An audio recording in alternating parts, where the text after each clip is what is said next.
কেমন আছো তোমরা বন্ধুরা? আশা করি সবাই খুব ভালো আছো। আজকে খিচুড়ি বানাবো, তার জন্য মশলা লাগছে আদা, জিরে, রাঁধুনি, কাঁচা লঙ্কা, শুকনো লঙ্কা পেস্ট করে নেব। সবজি নিয়েছি গাজর, টমেটো আর আলু। মুগ ডাল দিয়ে করবো আর মুসুর ডাল দিয়ে করবো। মুগ ডালটাকে আমি একটু শুকনো কড়াইয়ে একটু হালকা লাল করে ভেজে নিচ্ছি। তোমরা তোমাদের পছন্দ মতো সবজি এতে দিতে পারো, ফুলকপি, বিনস, মটরশুঁটি দিতে পারো।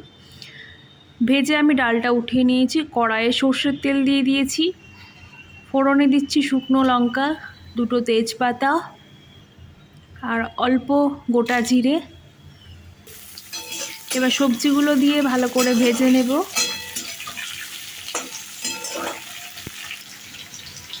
লবণ দিয়ে দিচ্ছি, হলুদ গুঁড়ো দিয়ে দিলাম,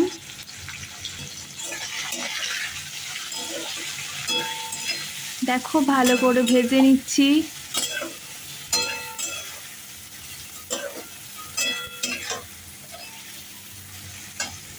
ভাজা হয়ে গেছে। এবার এর মধ্যে মশলার পেস্টটা আমি দিয়ে দিচ্ছি। রাঁধুনি বাটা তোমরা দিও, অসাধারণ হয়, পুরো ভোগের খিচুড়ির মতো খেতে হয়। আমি গোবিন্দভোগ চালের করছি। 2 রকম ডাল নিয়েছি আমি, মুগ আর মুসুর। সেই ডালটাকে আমি দিয়ে দিলাম। ভালো করে মশলার সাথে কষিয়ে নেব। তোমরা যতটা চাল নেবে তার অর্ধেক ডাল নেবে। গোবিন্দভোগ চালটা আমি ধুয়ে রেখেছিলাম, দিয়ে দিলাম। ভালো করে নেড়ে নিয়েছি। এবার পরিমাণ মতো জল দিয়ে দেব। এই দেখো ঢাকা দিয়ে দিয়েছি। কয়েকটা চেরা কাঁচা লঙ্কা দিয়ে দিয়েছি।